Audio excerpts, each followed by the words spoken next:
What's going on, everyone? Austin John Plays here, and today we're going to be going over some starter tips for you starting off your island adventure in Animal Crossing New Horizon for Nintendo Switch. It's the game that everyone has been waiting for. The game that is finally here. It's Animal Crossing New Horizon.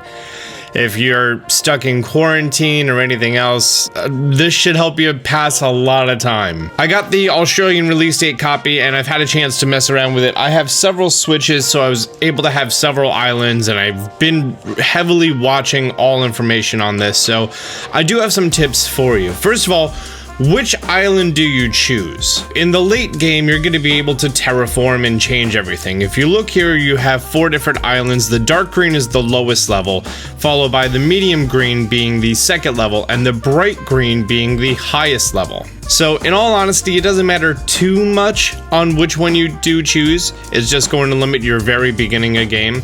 Now, if you look at the small green leaf icon in here, that shows you where the resident services area is. I don't know if that can be moved, but you're going to be able to place your house down in any new villagers who join your island. And do keep in mind that one Nintendo Switch gets one island, so once you choose it, you've chosen it for good. Now, your first big decision is, where should you put your tent? As soon as you start the game, you're given 2 random villagers to move in with you. You get to meet Timmy and Tommy, Mr. Nook, and everything else. You can also choose to zoom your camera in and out using the right stick. You can use B to run around and kind of get a good feel of everything going on here. Now, I have a little bit of an idea on what I want to do. There's a nice little fishing pond right there. I kind of want to have an orchard, because there's lots of orange trees on my island. Sometimes you'll get oranges, sometimes you'll get peaches or other fruit like that. But I also know that I'm going to be going to resident services to sell things off in the early game, right here. And then later on, there's a different building you're going to be selling things to. You can move your house at a later point in time. From what I read online, it costs about 30,000 bells for you to do so. So I actually want my house to be fairly close. Maybe have like 2 or 3 rows of trees. Trees can grow 2 spaces apart.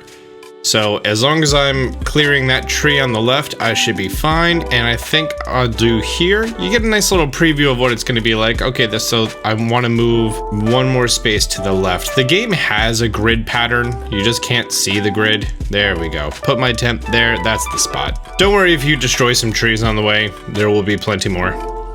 And then you also get to choose the spot for the other villagers. I kind of wanted to make like a nice town area for them, so it's like one contained area for all the villagers. And eventually want to give them like pathways, and in addition to the pathways, do like flowers or trees along the path. By the way, hold B to run. The game never tells you that, but you can do that.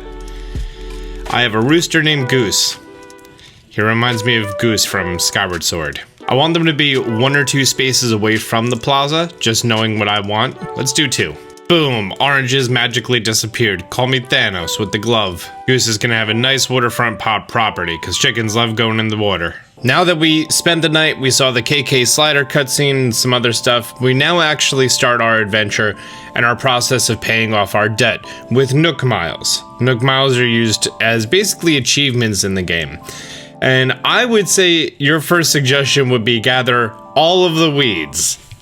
And if you have a turbo controller, gee golly, is now the time to use it, because I tried doing this with Joy-Cons and my thumb got so in pain from how many times I had to press the little X button.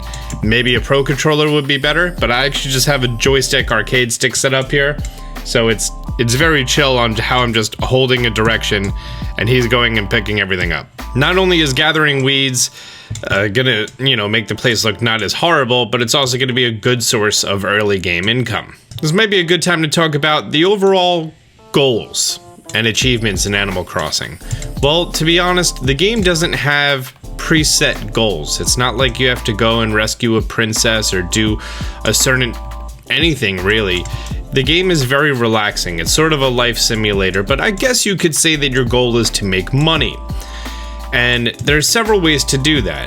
One is foraging, which is gathering items that you find on the beach or that you dig up.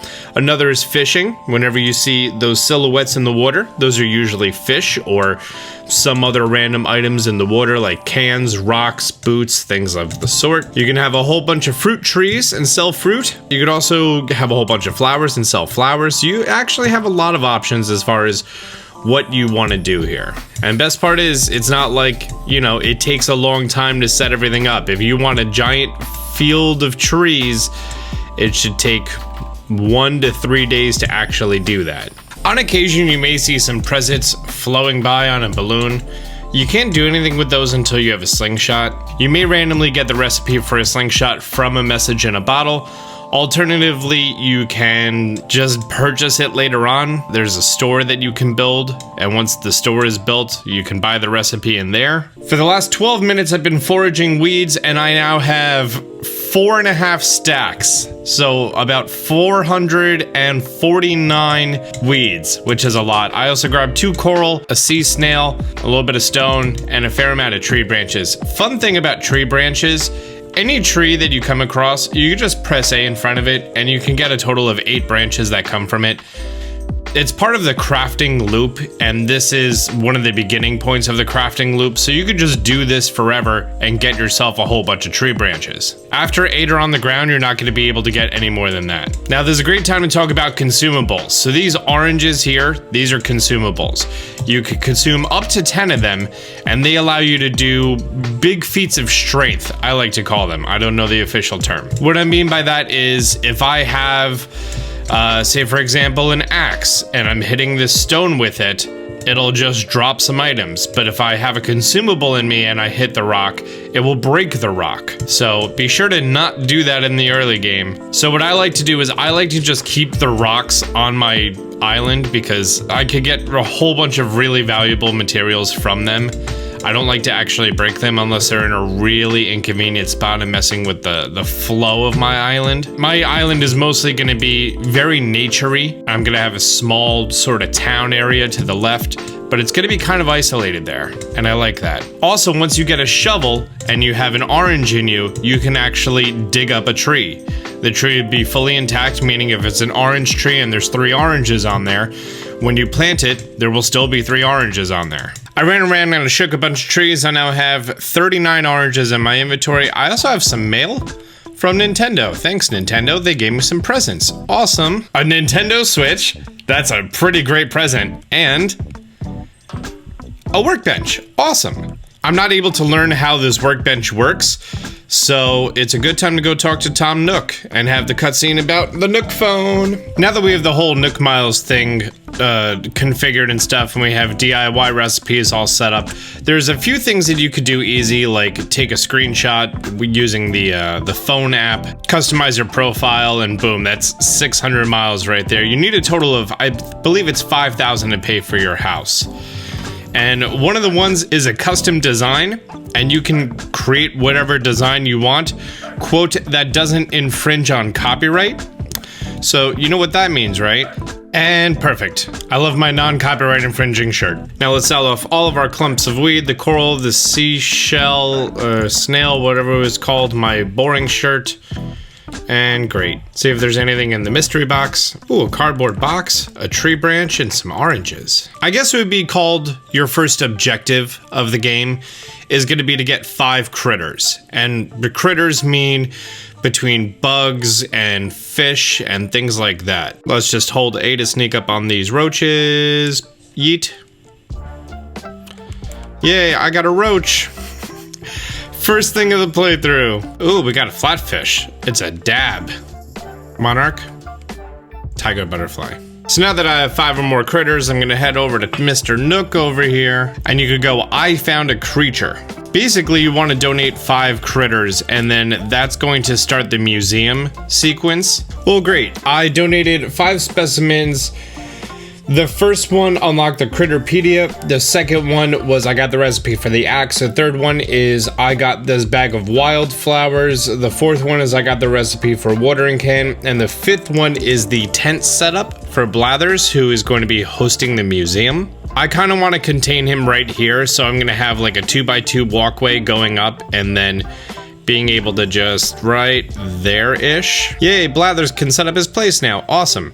Now this does take a couple of days to actually, you know, build, like real life days. But more importantly, we now have the axe. Now after crafting the flimsy axe, I'm able to take this, and as long as I don't eat any food, I can hit this and get rocks and iron ore, and this turned out to be a money rock. On occasion, you'll find a rock that just drops money, which I guess is good and bad at the same time. I mean, early game money like that, who's mad at that, right? But I think, unfortunately, that is my only rock on the island. Oh, nope, right here, next to my house. Please be an iron ore. Thank you. I think we also got a roly-poly. I've never seen 9 items come out, only 8. Is that roly-poly still here? Yes, he is. Yeet. Oh, they're called pill bugs. They went by the real names. I remember when I was a youngin', you would just pick it up, and it's called a roly-poly, and then they roll up. Little Sonic the Hedgehog ball. Plant down these flowers real quick. Now with my same flimsy axe, I want to hit this tree 3 times and hopefully gather some hardwood. I think I need a total of 5 hardwood. I want to craft my own DIY bench. You can hit a tree 3 times a day for some wood to drop out. There's 3 different types of wood. There's wood, softwood, and hardwood. And boop, there goes the axe. So all flimsy tools do break. That was enough for me to hit 2 rocks and 8 1/3 trees. In addition, you don't unlock storage in your house until you've upgraded it from a tent to a real house. So it's going to be a game of inventory management in the first day, day and a half, 2 days. It's the reason if you're playing, I hope your first time playing you have... Oh, those are wasps. Let's run away from them. I know that you can catch wasps. I've been unsuccessful, and I'm still unsuccessful. Okay, great. I got stung by wasps. Oh no. The good news is, I get the wasp nest. Now there's no, like, penalty that comes from being stung by wasps, except for one of your eyes is closed.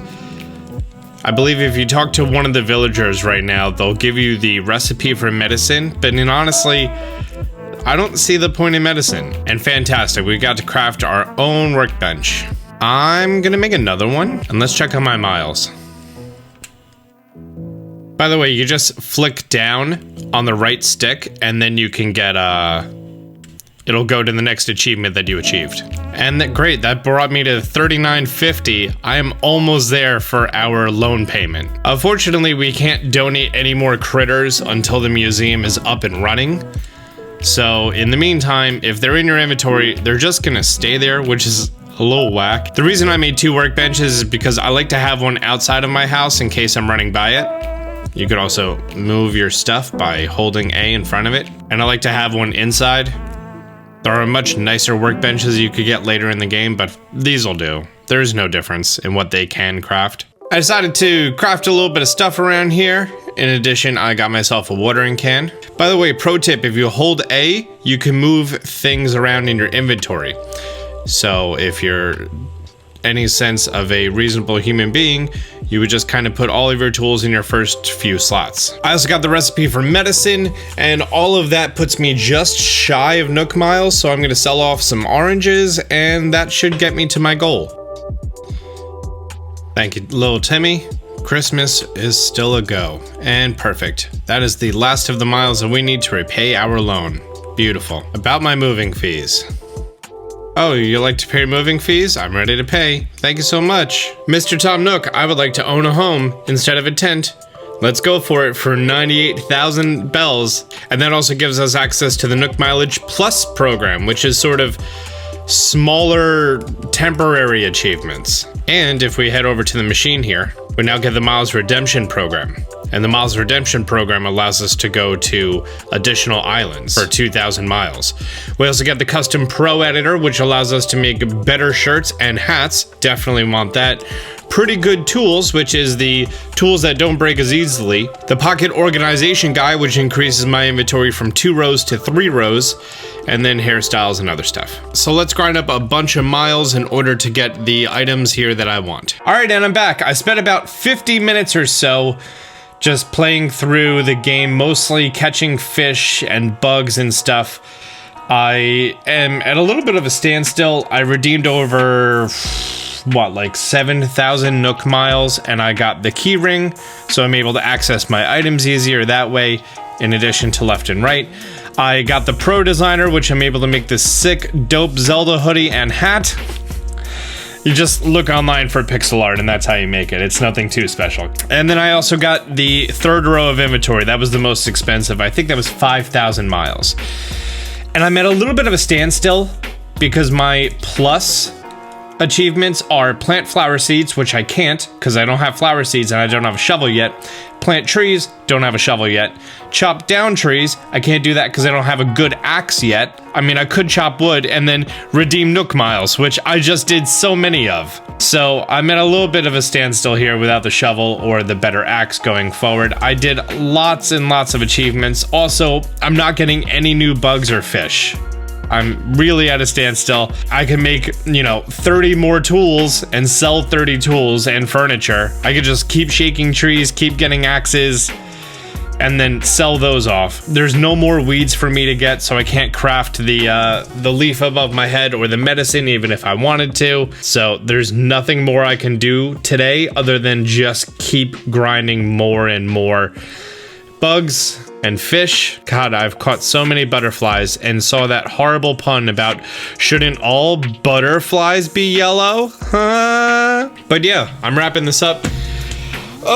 Between today and tomorrow, over the next 24 hours, I hope the rest of the world is enjoying Animal Crossing as much as I have so far. Guys, if you're interested and want to see more Animal Crossing content, leave a thumbs up down below. If you're new to the channel, be sure to subscribe, turn on notifications. Until next time, Austin John out.